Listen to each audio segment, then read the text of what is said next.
नमस्कार दोस्तों, जय हिंद, वंदे मातरम।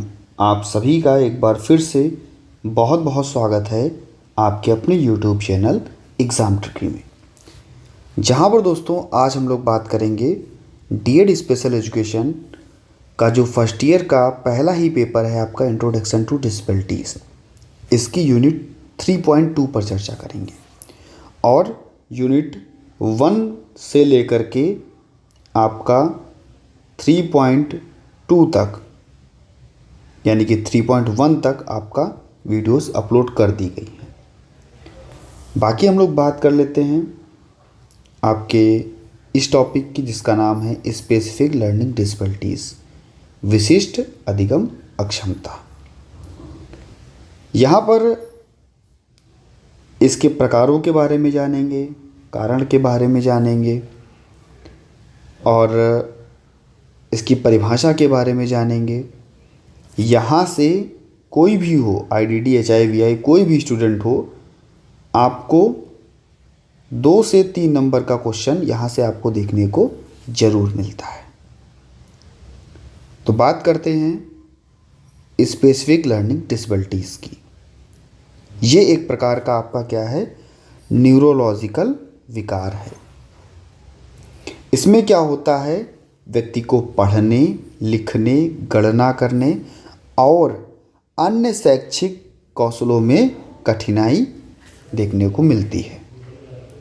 हो सकता है बच्चा पढ़ रहा हो तो M को W पढ़ रहा हो सकता है बच्चा लिख रहा हो तो S को ऐसे करके लिख रहा हो, या 7 को ऐसे करके लिख रहा हो सकता है बच्चा लिखे तो 9 को 6 बना रहा हो।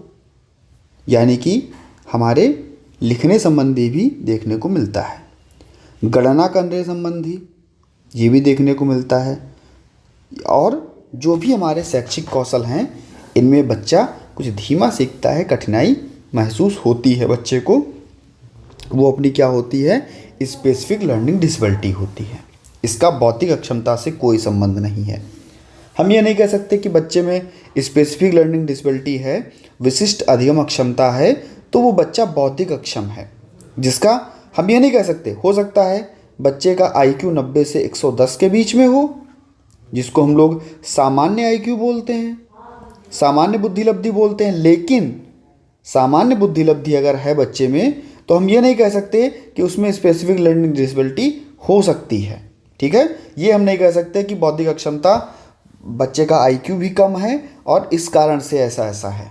ठीक है, अधिगम अक्षमता यानी कि अधिगम संबंधी अक्षमता, सीखना। अधिगम से मतलब क्या होता है, हमारा जिसको हम लोग क्या कहते हैं, सीखना। जिसको हम लोग क्या कहते हैं, सीखना। सीखने से संबंधित अक्षमता, जिसको हम लोग क्या बोलते हैं, अधिगम अक्षमता। सीखने में कठिनाई का होना, सीखने संबंधी, बच्चे सीखने में, अपनी क्रिया को करने में, अपने काम को करने में क्या कठिनाई महसूस करें।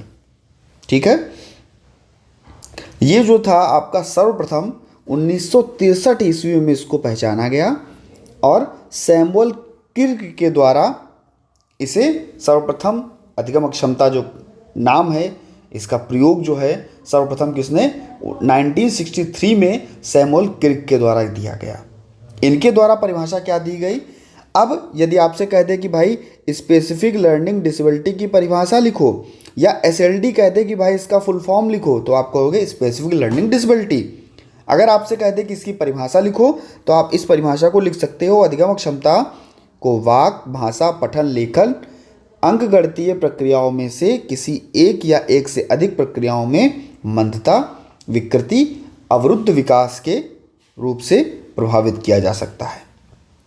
मस्तिष्क जो भी है, संभवतः मस्तिष्क कार्याव्युत्ता और या संवेगात्मक अथवा व्यवहारिक विक्षोभ का परिणाम है, ना कि मानसिक मंदता, संवेदी अक्षमता अथवा सांस्कृतिक अनुच्छेदक कारक है।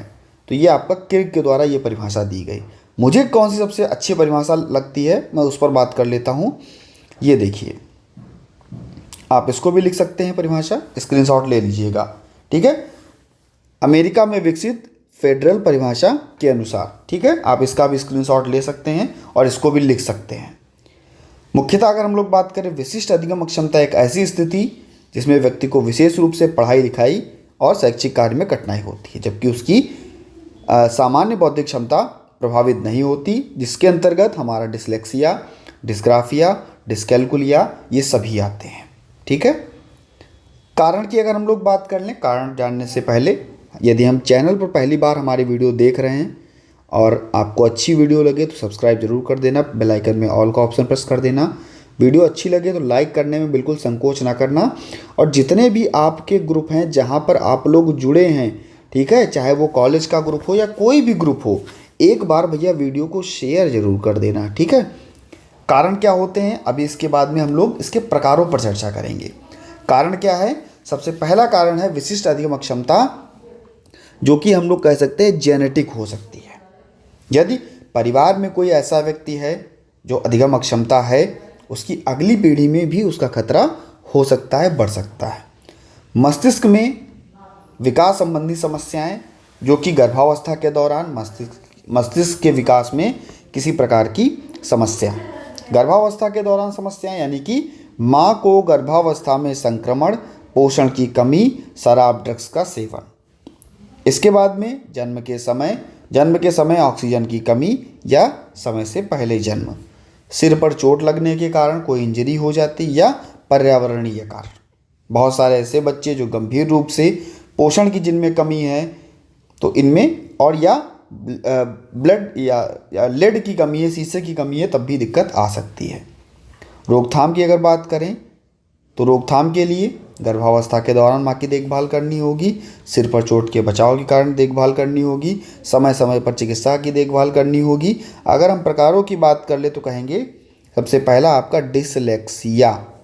डिसलेक्सिया ग्रीक भाषा के दो शब्द से मिला है, एक आपका डस और दूसरा आपका लेक्सिया, डिसलेक्सिया। ठीक है, जिसका अर्थ है कथन भाषा। जैसे 1887 में एक जर्मन नेत्र रोग विशेषज्ञ रुनोल्ड ब्लिनर द्वारा खोजे गए इस शब्द को शब्द अंधता भी कहा जाता है। डिसलेक्सिया को भाषाई और सांकेतिक कोडों, भाषा के ध्वनियों या प्रतिनिधित्व करने वाले वर्णमाला के अक्षरों या संख्याओं का प्रतिनिधित्व कर रहे अंकों के समाधान में हो रही कठिनाई के रूप में परिभाषित किया गया है। डिसलेक्सिया यानी कि हम कह सकते हैं ऐसे याद कर लेना, डिसलेक्सिया। ठीक है, लेक्सिया को हम लोग ऐसे कह सकते हैं कि लक्स।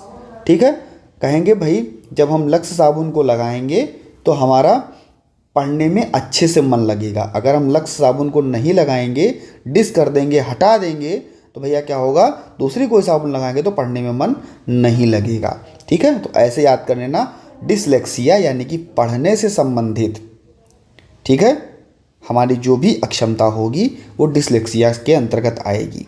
लक्षण देख सकते हैं, वर्णमाला अधिगम में कठिनाई यानी कि वर्णमाला को याद करने में कठिनाई। अधिगम को क्या बोलते हैं, याद करना। अक्षरों की ध्वनियों को सीखने में कठिनाई, मालूम हुआ हमने माँ बोला, बच्चे ने पा। ठीक है, एकाग्रता में कठिनाई, बच्चे एकाग्र नहीं हो पाते। पढ़ते समय आपका कह सकते हैं कि स्वर वर्णों का लोप होना, शब्दों को उल्टा या अक्षरों को क्रम इधर उधर पढ़ना। ठीक है, जैसे नाम को मान, नाम लिखा है, मान लो हमने नाम लिख दिया, ठीक है, उसने कहा मान। ठीक है, या लिख दिया हमने कि आम, तो बच्चे ने पढ़ लिया माँ, तो ऐसे बच्चा पढ़ सकता है। ठीक है, शावक को शक पढ़ना। ठीक है, वर्तनी संबंधी दोष, सामान्य उच्चारण वाले ध्वनियों को ना पहचानना, शब्दकोश का अभाव, ये सारी चीज़ें देखने को मिलती हैं। इसके बाद में डिसग्राफिया, ग्राफ की अगर हम लोग बात करें, यानी कि ग्राफ यानी कि लिखने से संबंधित जो भी अक्षमता होगी उसको हम क्या कहेंगे, डिसग्राफिया कहेंगे। खराब लिखाई, जैसे कि हमने ये लिख दिया, कितना खराब लिखा, ठीक है, लेकिन मुझे नहीं है, मैं बता रहा हूँ, ठीक है। मान लो सा बनाने को दे दिया तो सा ऐसे ऐसे करके बच्चा बना रहा है, ठीक है। लिखने में किसी भी प्रकार की कठिनाई का होना, ठीक है, तो ये हमारा क्या कहलाएगा, डिस्ग्राफिया कहलाएगा। इसके लक्षण, लिखते समय स्वयं से बातें करना, ये भी एक लक्षण होता है डिस्ग्राफिया का। अशुद्ध वर्तनी और अनियमित रूप और आकार वाले अक्षर को लिखना। मालूम है पहला अक्षर ऐसे बना रहा है बच्चा, दूसरा अक्षर ऐसे करके बना रहा है, तीसरा अक्षर जो है ऐसे करके बना रहा है, तो चौथा अक्षर हो सकता है ऐसे करके बनाए। पठनीय होने पर भी कॉपी करने में अत्यधिक श्रम का उपयोग करना। मालूम है बच्चा पढ़ ले रहा है फिर भी चीज़ को कॉपी नहीं कर पा रहा है। मान हमने उसका नाम लिख दिया, चलो भाई ये आपका नाम है, आपको यहाँ पर लिखना है, तो वो नहीं कर पा रहा है, तब भी दिक्कत होगी।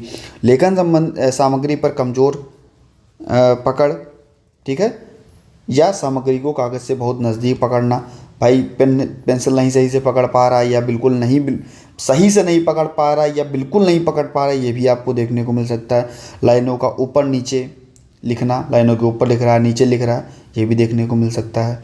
इसके बाद में डिसकैलकुलिया, कैलकुलिया यानी कि कैलकुलेशन यानी कि गणित संबंधी जो भी हमारी अक्षमता होगी, गणितीय कौशल के संबंधी जो भी अक्षमता होगी, वो हमारी डिसकैलकुलिया कहलाएगी, ठीक है। डिसकैलकुलिया में कैलकुलेशन चिन्हों को, मालूम हुआ हमने प्लस लिखा तो बच्चे ने गुणा समझ लिया, हमने इक्वल लिख दिया तो बच्चे ने भाग समझ लिया। तो इस प्रकार से, ठीक है, गिनतियों को अपनी उंगलियों के माध्यम से प्रयोग करके ना गिन पाना, वित्तीय योजना या बजट बनाने में कठिनाई, चेकबुक का उपयोग करने में कठिनाई, तो ये सारी चीज़ें जो हैं देखने को मिलती है। डिस्फ्रैक्सिया, ग्रीक भाषा के दो शब्दों से बिना डिस और फासिया, जिसके शाब्दिक अर्थ अक्षमता एवं वाक से होते हैं, ठीक है, इससे मिलकर बने होते हैं। शब्द डिस्फ्रैक्सिया का शाब्दिक अर्थ वाक अक्षमता से है। यह एक भाषा एवं वाक संबंधी विकृति है जिसमें ग्रसित बच्चे विचार और अभिव्यक्ति व्याख्यान के समय कठिनाई महसूस करते हैं, ठीक है।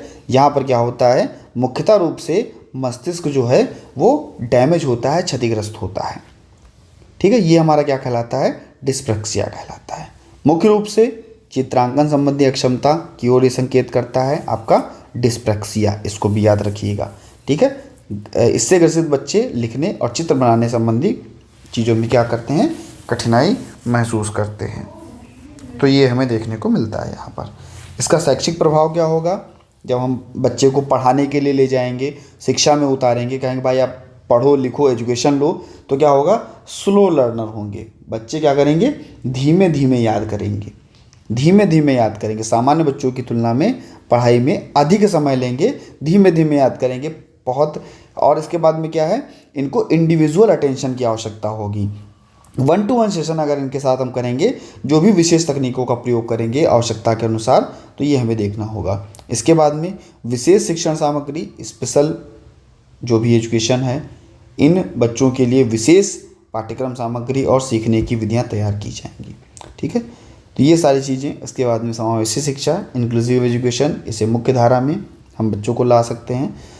प्रबंधन के लिए रणनीतियाँ अगर हम लगाएंगे, तो ये सारी रणनीतियाँ जिसमें विशेष शिक्षण तकनीकों के द्वारा, जो भी हमारा मल्टी सेंसरी तकनीक है उसके द्वारा बच्चे को सुनकर, देखकर, स्पर्श करके, स्पेशल एजुकेशन के द्वारा जो भी हमारी पद्धतियाँ, इनके द्वारा हम बच्चे को बिहेवियरल थेरेपी दे सकते हैं, हम बच्चे को स्पीच और लैंग्वेज थेरेपी दे सकते हैं, जिसके द्वारा बच्चा बेहतर रूप से भाषा और भाषण को समस्या जो भी है उसको दूर की जा सकेगी।